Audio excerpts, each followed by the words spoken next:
Toujours plus d'actu sur BX1 +. C'est un petit peu la douche froide pour les sans-papiers, ceux qui avaient notamment entamé une grève de la faim et occupé l'église du Béguinage, les sites de l'ULB, l'Université libre de Bruxelles, ou de la VUB, l'Université néerlandophone. C'était au printemps dernier.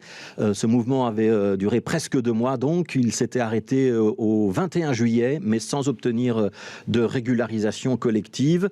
Bonjour Vanessa Lullier. Bonjour. Pas de régularisation collective, ça veut dire que donc, les dossiers sont examinés individuellement et les premières décisions tombent maintenant, elles semblent majoritairement négatives. Oui, en tout, 20 dossiers ont déjà été examinés par l'Office des étrangers et seuls 5 ont reçu une réponse positive. Dans la plupart des cas, ce sont pour des raisons médicales que les personnes ont pu obtenir leur titre de séjour.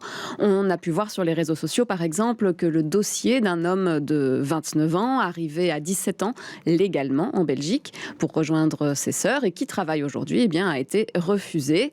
Une femme de 40 ans, vivant ici depuis 12 ans, avec un travail et une promesse d'embauche, et pouvant prouver un ancrage durable dans le pays avec maîtrise de la langue, a aussi reçu un avis négatif. Alors pour les représentants des 470 grévistes de la faim de cet été, c'est évidemment la douche froide. Ils ne comprennent pas ces refus à la chaîne, surtout suite aux négociations qui avaient eu lieu cet été avec le secrétaire d'État à l'asile et à la migration, Sami Mehdi. Il disait vouloir donner la possibilité aux occupants de faire valoir des éléments d'ancrage, de vulnérabilité, de séjour, permettant l'octroi d'un permis A via la procédure 9 bis. Et pour les dossiers les plus fragiles, la possibilité d'une protection humanitaire sur la base d'un 9 ter était également sur la table. Alors aujourd'hui, force est de constater que ces éléments ne sont pas réellement pris en compte.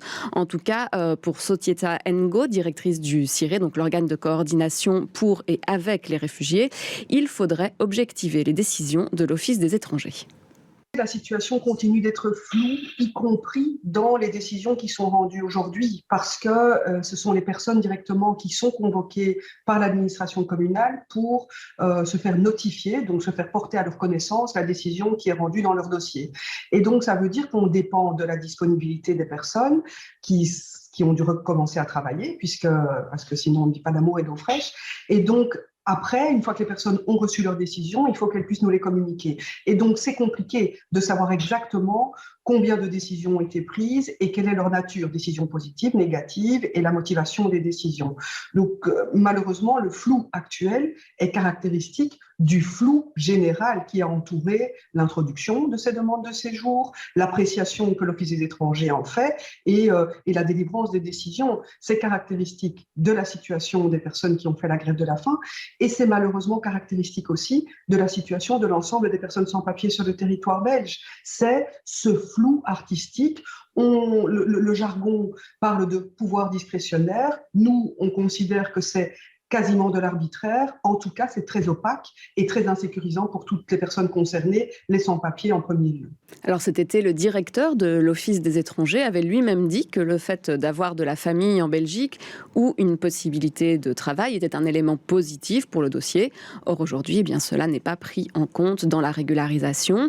Nous avons contacté le cabinet du secrétaire d'État Sami Mehdi qui nous a expliqué que les dossiers des grévistes de la faim étaient examinés comme les dossiers des autres personnes en demande de régularisation et qu'avoir un travail n'était pas un motif valable. Le permis de travail doit être demandé avant de venir en Belgique et que les sans-papiers doivent passer par leur employeur. On peut donc imaginer que les réponses pour les autres dossiers seront du même ordre. La semaine dernière, une femme a repris la grève de la faim et c'est une réelle crainte pour le CIRE. On a peur du désespoir dans lequel les personnes sans papier se trouvent, les personnes qui ont fait la grève de la faim, mais comme le désespoir dans lequel se trouvent toutes les personnes sans papier. C'est insupportable de voir, il faut quand même se rendre compte qu'ici on parle de la situation des quelques 470 personnes qui ont fait la grève de la faim, mais on a plusieurs dizaines de milliers de personnes qui sont dans la même situation de opacité, manque de dignité, manque de confiance à l'égard des autorités. Depuis des années, ce qu'on réclame, c'est une objectivation des critères. On y a droit dans plein d'autres matières, la délivrance des permis, les critères d'inscription dans des écoles, mais pas pour obtenir un titre de séjour et récupérer un peu de sa dignité humaine. Et donc, malheureusement, on le sait, lorsque des êtres humains sont plongés là-dedans et qu'ils sont désespérés, ils sont malheureusement enclins à mener des actions désespérées, comme des grèves de la faim. Et oui, c'est bien sûr une crainte que nous avons tous aujourd'hui, demain et dans les jours à venir, jusqu'à ce que cette politique ne soit objectivée.